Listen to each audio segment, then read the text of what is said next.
имрӯз бо иштироки раиси маҷлиси миллии маҷлиси олии ҷумҳурии тоҷикистон, раиси шаҳри душанбе муҳтарам рустами эмомалӣ ва намояндагони сафорати ҷумҳурии халқии хитой дар ҷумҳурии тоҷикистон рӯнамоии техникаи коммуналии ба шаҳри душанбе ворид шуда доир гардид. таҳкими заминаҳои техникиву имкониятҳои моддии муассисаҳои коммуналии шаҳрӣ ва дар ин замина баланд бардоштани сатҳи хизматрасонӣ барои тозаю озода намудани муҳити зист ва муҳайё намудани шароити арзандаи зиндагӣ ба сокинони пойтахт пайваста дар меҳвари таваҷҷӯҳи раиси шаҳр қарор дорад. солҳои охир дар соҳаи хизматрасонии коммуналӣ ва истифодабарии роҳҳо мушкилиҳои норасоии техникаҳои замонавӣ ҷой дошт ки ин ба сифати хизматрасониҳо таъсири худро мерасонид. бо ибтикор ва ҳидоятҳои бевоситаи президенти ҷумҳурии тоҷикистон пешвои миллат муҳтарам эмомалӣ раҳмон ва ташаббусҳои созандаи раиси шаҳри душанбе муҳтарам рустами эмомалӣ ҷиҳати ворид намудани техникаҳои замонавӣ ҳамкориҳои судманд бо ҳукумати ҷумҳурии халқии хитой роҳандозӣ гардид. дар доираи ҳамкориҳо соли 2021 мақомоти иҷроияи ҳокимияти давлатии шаҳри душанбе бо ҷумҳурии халқии хитой созишнома оид ба кӯмаки техникии бебозгашт ва ворид намудани 466 воситаҳои нақлиёти гуногуни коммуналиву мусофиркашӣ ба мувофиқа расонид. Китай и Таргистан ближайшие соседи и очень дружественные государства.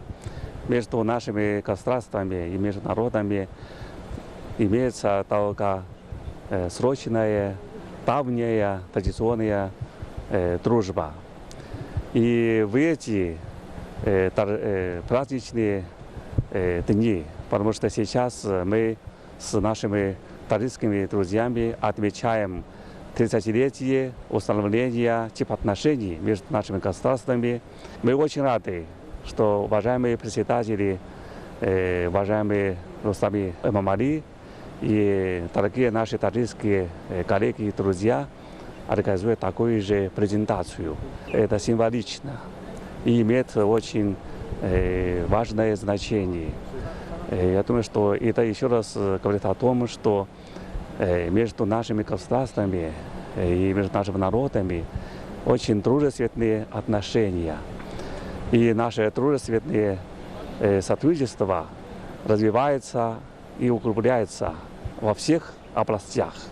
бо амалӣ гардидани созишнома дар 16 марҳила то имрӯз 413 адад техникаҳо вориди пойтахт гардид ва 53 адади дигари онҳо дар ҷараёни воридшавӣ қарор доранд. ба раиси шаҳр зимни рӯнамоӣ 155 адад автобусҳои мусофирбари гуногун ҳаҷм, 52 адад автомашинаҳои борбарӣ, 48 адад автомашинаҳои махсуси партовкашонӣ, 40 адад мошинҳои обпошӣ, 22 адад мошинҳои хурди боркашии дуқатора, 20 адад автомашинаҳои сӯхторхомӯшкунӣ, 1 адад грейдер, 18 адад каток, 7 адад автокран, 15 адад эвакуатор, 1 адад таҷҳизоти тақсимкунандаи қир, автомашинаҳои қубуртозакунӣ, инчунин техникаҳои махсус гардонидашуда аз қабили 7 адад барои ташхису таъмири қубурҳои оби гармӣ, 1 адад маркази идораи техникаҳои сӯхторхомӯшкунӣ, 4 адад автомашинаҳои ёрии таъҷилӣ, 1 адад барои интиқоли гидрохлориди натрий ва ғайра муаррифӣ карда шуданд. имрӯз чунон ки шоҳид ҳастем бо дастгириҳои муҳтарам раиси шаҳри душанбе бо нав гардидани парки технологии корхонаи коммуналӣ аз ҷумла корхонаи коммуналии мусофиркашони шаҳри душанбе ва имрӯз мо шоҳид ҳастем ки дар ин автобусҳои ва дигар техникаҳои муассисаи корхонаи мухталифи шаҳри душанбе ки дар маъмул 413 ададро ташкил медиҳанд барои беҳбуд бахшидан ба вазъи хизматрасонию ободонию ва на фақат барои самти нақлиёт ва дигар самтҳо бо дастгирии бевоситаи раиси шаҳри душанбе рӯз ба рӯз афзоиш ёфта истодааст. аз ин иқдомҳои муҳтарам раиси шаҳри душанбе мо мутахассисони соҳаи нақлиётро боз ҳам водор месозад ки мо боз тамоми сайру кӯшишҳои худро барои беҳбуд бахшидан ва баландбардоштани вазъи хизматрасонии нақлиёти дар шаҳри душанбе барои мусофирон ва меҳмонони шаҳри душанбе боз ҳам баланд бардорем ва корхона бо нав гардидани техникаҳои нави замонавӣ боз ҳам тамоми хизматрасонии мусофиркашон дар шаҳри душанбе ба таври хубу назаррас бар он хоҳад монд. иттилоъ дода шуд ки техника ва таҷҳизоти коммуналии воридшуда мувофиқи талабот ва зарурат ба сохторҳои мақомоти иҷроияи ҳокимияти давлатии шаҳри душанбе аз ҷумла корхонаҳои коммуналии партовкашонӣ, ободонӣ, боғҳо, обу корезӣ, нигоҳдории истифодабарии роҳҳо, гармидиҳӣ, мусофиркашонӣ ва сӯхторхомӯшкунӣ дода шуданд. дар робита ба ин бо иштироки мутахассисони ҷумҳурии халқии Хитой тӯли 1 моҳ бо масъулину кормандони корхонаву муассиса ва сохторҳои марбутаи мақомоти иҷроияи ҳокимияти давлатии шаҳри Душанбе тариқи онлайн дарсҳои омӯзишӣ гузаронида шуд. корхонаи воҳиди давлатии роҳсоз яке аз корхонаҳое мебошад ки дар шаҳри Душанбе дар самти соҳаи роҳсозӣ фаъолият менамояд ва имрӯзҳо бо дастури ҳидоятҳои раиси шаҳри Душанбе муҳтарам Рустам Эмомалӣ техникаҳои гуногуни сохтмонии роҳсозӣ ба корхона ворид гардидааст ки ин ҳам бошад баҳри баланд бардоштани сатҳу сифати роҳҳо ва мутобиқ намудани роҳҳои автомобилгари шаҳри Душанбе ба стандартҳои байналмилалӣ мебошад. техникаҳои нав ворид гардида бечуну чаро дар самти фаъолияти соҳаи роҳсозӣ яъне метавонад ки сатҳу сифати корҳоро баланд бардорад ва мо мутахассисонро ба он водор менамояд ки роҳҳои ҳудуди шаҳри Душанберо яъне роҳҳои автомобилгариро ба меъёру стандартҳои байналмилалӣ мутобиқ намоем. маврид ба зикри хос аст ки бо ворид гардидани техникаҳои коммуналии мазкур паркҳои техникии корхонаҳои соҳавӣ пурранавсозӣ гардида техникаҳои мавҷуда пуриқтидор карда шуда фаъолияти онҳо боз ҳам самаранок ба роҳ монда мешавад.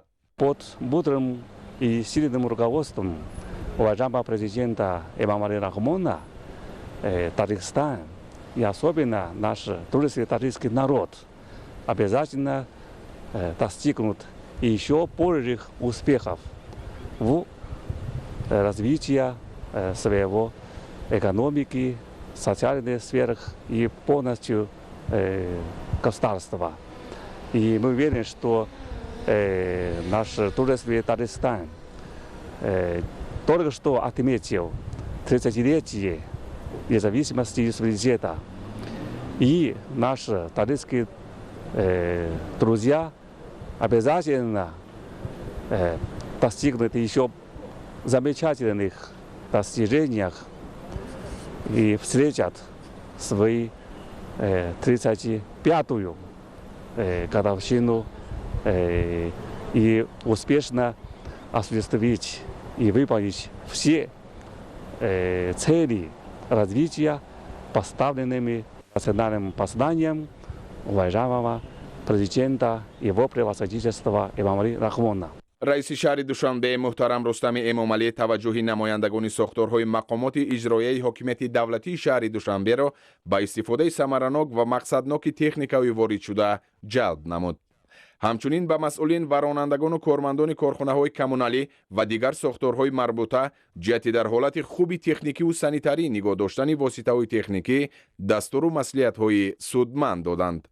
иброз намуданд ки роҳбарияти шаҳрдорӣ минбаъд низ барои таҳким бахшидани заминаҳои техникии корхонаҳои коммуналии шаҳр ва муҳайё намудани шароити хуби корӣ ва дар ин замина барои боз ҳам беҳтар намудани хизматрасониҳои коммуналӣ барои сокинону меҳмонони пойтахт тадбирҳои заруриро роҳандозӣ менамояд.